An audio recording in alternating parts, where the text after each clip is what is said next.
এর ভিতরে দিয়ে বেহেশত। বাহ! আল্লাহ নাই, নামাজ নাই, সেজদা নাই, পাক নাফাক নাই, হালাল হারাম নাই, নারী পুরুষের অবাধ আড্ডা, গান বাদ্য ঢোল তবলা, এর ভিতরে দিয়ে বেহেশত। বাহ!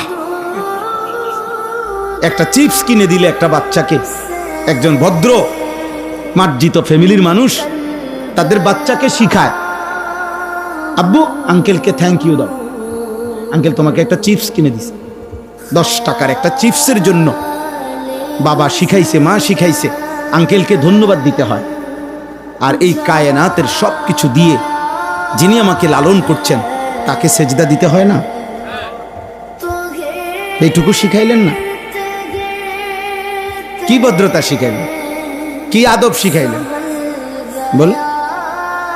আল্লাহ তাআলা বুঝদান করেন। কুল হুয়াল্লাযী যারাআকুম ফিল আরদ ওয়া ইলাইহি তুহশারুন।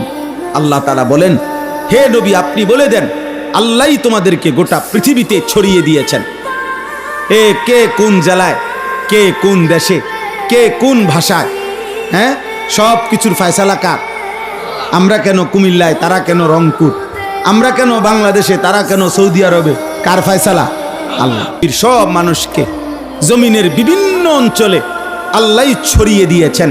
তবে ওয়া ইলাইহি তুহশারুন, আল্লাহ বলে আপনি এটা বলে দেন, সকলকেই আবার একত্রে আল্লাহর কাছেই হাসরের ময়দানে জমা করা হবে। সুবহানাল্লাহ। ওই যে জাল দেখলে বোঝা যায় না, পুকুরের মধ্যে জাল যখন মারে তো এটা তো এমন সুন্দরে ছড়ায়া দিছে, একটু পরে তিনি আবার টান দিয়া এই জাল গুটায় ফেলে। আল্লাহ তাআলা বলেন, আমি এই কোটি কোটি মানুষ জমিনের সর্বত্র ছড়িয়ে দিয়েছি, আবার আমি একদিন এটারে গুটাইয়া এক মাঠে জমা করে ফেলব। ওয়ায়াকুলুনা মাতা হাদাল ওয়াদু ইন কুনতুম সাদিকিন। আল্লাহ বলে, নাফরমান পাপীরা তারা বারবার নবীকে বলে, হে মুহাম্মদ যদি তুমি সত্যবাদী হও তো সেই ওয়াদাকৃত দিন হাসরের মাঠ কই হচ্ছে না কেন, কোন দিন হবে বলো? এই বিদ্রুপ করত, নবীজিকে ঠাট্টা করত, কই বাপ মরল, দাদা মরল, দাদার বাপ মরল, দাদার দাদা মরে গেল, কেউই তো কই কোনো হাসরের নামগন্ধ দেখলাম না, আখিরাতের নামগন্ধ দেখলাম না, কই হয় না কা? এভাবে বিদ্রুপ। এই অনেক মানুষ আছে তো ভিতরে ভিতরে, ও মাইতো না, হুজুররাই দি কয়, ও যত কয় এত না, ও এত না। আমি একদিন একজনরে কইছি, চাচা আচ্ছা ধরে নিলাম আমি যত কইছি এত না, মনে করেন এর অর্ধেক, তা আপনি অর্ধেক ফিডা লইতেন ফেরবি নি তো, তাহলে আমি যে এত কই এত নাকি? বুঝেন না এমনি কথাটা? আমাদের বলার অর্ধেক ফিডা লইতেন পারবেন আপনি, কবরের আযাব নিতে পারবেন। অথচ আসলে বাস্তব কথা এটাই যে আসলে আমরা যত কই তত না, বরং তার চাইতে কোটি গুণ বেশি, তার চাইতে কম না, বরং কি বেশি। কারণ প্রকৃত জান্নাত জাহান্নামের বর্ণনা আল্লাহ বলছে তোমরা কেউই পুরো আন্দাজ করতে পারবা না এই চোখে দেখার আগ পর্যন্ত। তাহলে আমরা সেই পূর্ণ বর্ণনা কই থেকে দেব, বরং তার চাইতে অনেক বেশি। তো এবার আল্লাহ বলেন, কুল আপনি বলেন, ইন্নামাল ইলমু, ওই ভাই দেখেন মাশাআল্লাহ এক টানা মোবাইলটা ধরে রাখছে, আল্লাহ পাক তাকে সাংঘাতিক ধৈর্য দান করছে। আল্লাহ তাআলা হ্যাঁ অনেকক্ষণ কঠিন ধৈর্য দিছে তাকে। হাত হয়তো ব্যথা করতে আছে, মাগার মোবাইল নামায়, কারণ 1 সেকেন্ড মোবাইল থেকে বিচ্ছিন্ন হওয়া মানে মরে যাওয়া। আহা বদনসিব, হায় দুর্ভাগা মুসলমান।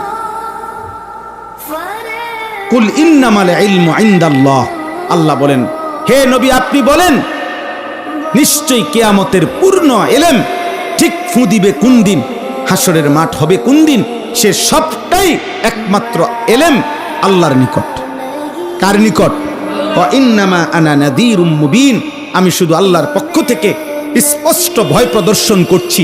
আমার দায়িত্ব তোমাদেরকে বলা, তোমাদেরকে ভয় প্রদর্শন করা, আমি আমার দায়িত্ব আদায় করছি।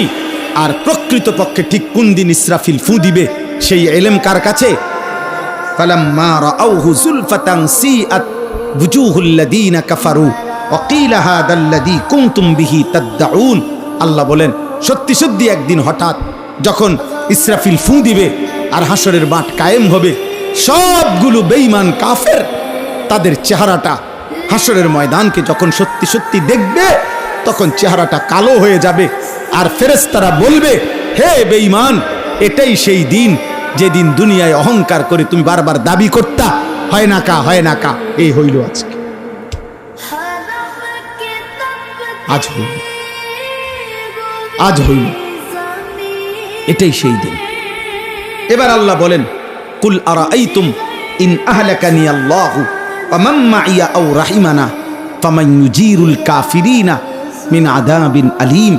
হে নবী আপনি বলেন, হে কাফেররা, নাফরমানরা, বেঈমানরা, শোনো, আমি নবী মুহাম্মদ আমাকে আর আমার অনুসারী সাহাবাদেরকে, ইমানদারদেরকে যদি আল্লাহ দয়া করে মাফ করে দেয়, জান্নাত দেয় অথবা আযাবও দেয়, তো আমারে যাই করে করুক, আমার অনুসারীদেরকে যাই করে করুক, কিন্তু নাফরমানার পাপের কারণে তোমাদেরকে আল্লাহর আযাব থেকে রক্ষা করবে কে সেটা বল। বুঝেন নাই কথাটা? আমার যা হয় হইব ধরে নিলাম, কিন্তু আপনি বাঁচবেন কেমনে? আপনি বাঁচবেন কেমন? নাউজুবিল্লাহ, আপনি বাঁচবেন কেমন? হ্যাঁ, দিয়া দেখবেন না দৌড় কারে কয়, দৌড় কারে কয় আব্বা, কিভাবে দৌড় দেয়। আফসুস করবেন আরে একদিন, আরে মুরকারে নিজে খাইতাম ভালো আছিল, আরে লাউ কদু নিজে খাইতাম রাইন্দা এটাই ভালো আছিল। আল্লাহ নাই, নামাজ নাই, সেজদা নাই, পাক নাফাক নাই, হালাল হারাম নাই, নারী পুরুষের অবাধ আড্ডা, গান বাদ্য ঢোল তবলা, এর ভিতর দিয়ে বেহেশত। বাহ!